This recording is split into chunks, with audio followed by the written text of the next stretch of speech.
Bismillahirrahmanirrahim. Assalamualaikum warahmatullahi wabarakatuh. Hai teman-teman, tetap semangat ya belajar di rumahnya. Pertama-tama, salam sejahtera bagi kita semua. Semoga kita selalu dalam lindungan Allah Subhanahu wa taala. Amin ya rabbal alamin. Nah, baik teman-teman, kali ini kita akan belajar tentang berbagai wujud benda.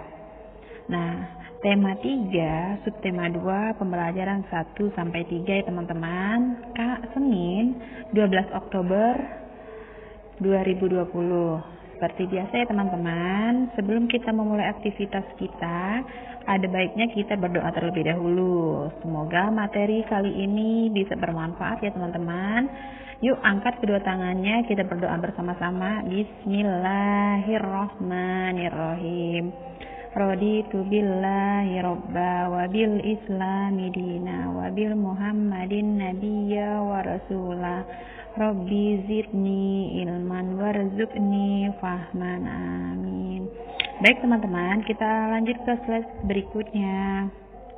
Nah, masih di pembahasan yang sama ya teman-teman, di subtema 1. Nah, di sini kita akan membahas tentang wujud benda. Nah, di sini wujud benda itu ada 3. Yang pertama, benda padat. Nah, benda padat ini memiliki sifat, diantaranya bentuk dan besarnya tetap. Terus sifat yang kedua, tidak tergantung pada tempatnya. Sifat yang ketiga, dapat dipegang dan diangkat. Nah, sifat yang keempat, volume tetap. Sifat yang keempat dari benda padat ini, letak partikelnya sangat berdekatan ya teman-teman. Contoh benda padat seperti batu, kayu, tembok, keramik. Nah, sifat benda padat yang wujud benda yang berikutnya, yang kedua, yaitu benda cair. Nah, benda cair ini memiliki sifat, diantaranya yang pertama, bentuknya selalu berubah sesuai dengan tempatnya. Sifat yang kedua, volume tetap. Sifat yang ketiga, letak partikelnya sedikit berdekatan. Nah, contoh dari benda cair seperti air, bensin, kecap, dan oli.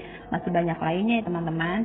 Lalu wujud benda yang ketiga itu ada benda gas. Nah, benda gas ini sendiri memiliki sifat. Di antaranya bentuknya selalu berubah-ubah. Kemudian sifat yang kedua, volumenya berubah. Sifat yang ketiga, letak partikelnya renggang. Nah, contohnya seperti apa teman-teman? Contohnya seperti asap dan udara. Kita masuk ke slide selanjutnya. Nah, ini sudah ada contohnya ya teman-teman. Bisa dilihat benda padat itu seperti apa. Ada meja, terus ada kursi. Lalu benda cair itu yang seperti apa? Terlihat pada slide berikut ini, ada air. Kita masuk ke slide selanjutnya teman-teman. Nah, benda gas itu seperti apa? Ada balon, ada ban. Nah, masih banyak lagi ya teman-teman contohnya.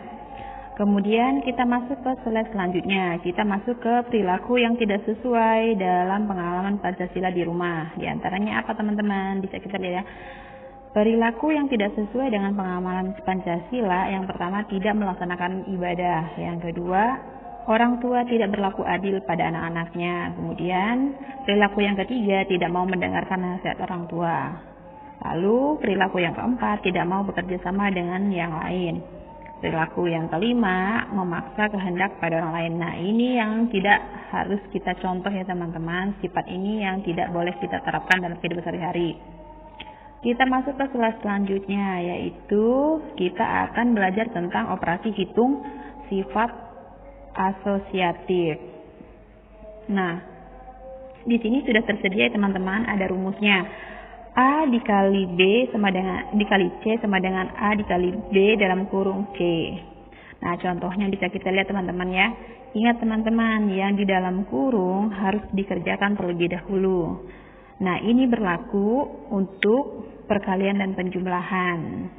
Nah, jika posisi tanda kurung pada penjumlahan atau pada perkalian berubah hasilnya, namun tidak pada hasil akhirnya, akan tetap sama ya teman-teman.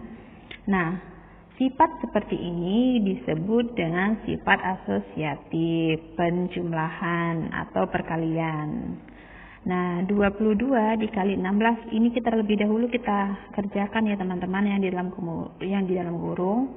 Dikali 5 sama dengan 22 dikali dalam kurung 16 kali 5. Nah, kemudian dua-duanya kita turunkan, lalu yang 16 dikali 5 hasilnya 80 dan hasil akhirnya adalah 1760. Kemudian kita masuk ke slide selanjutnya, distributif.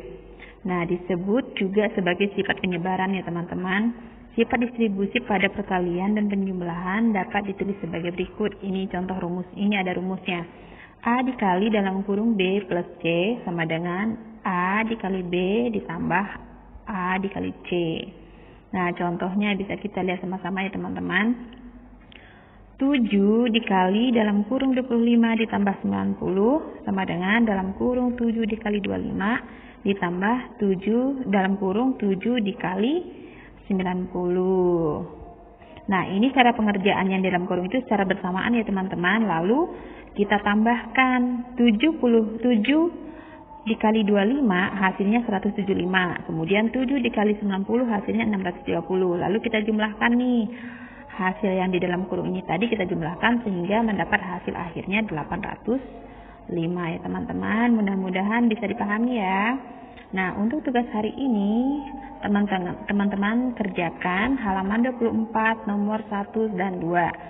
Dan ayo kerjakan halaman 26 nomor 1, 2 dan 3. Nah, mungkin itu saja yang bisa Ibu sampaikan ya teman-teman. Semoga bermanfaat dan mudah-mudahan bisa dipahami.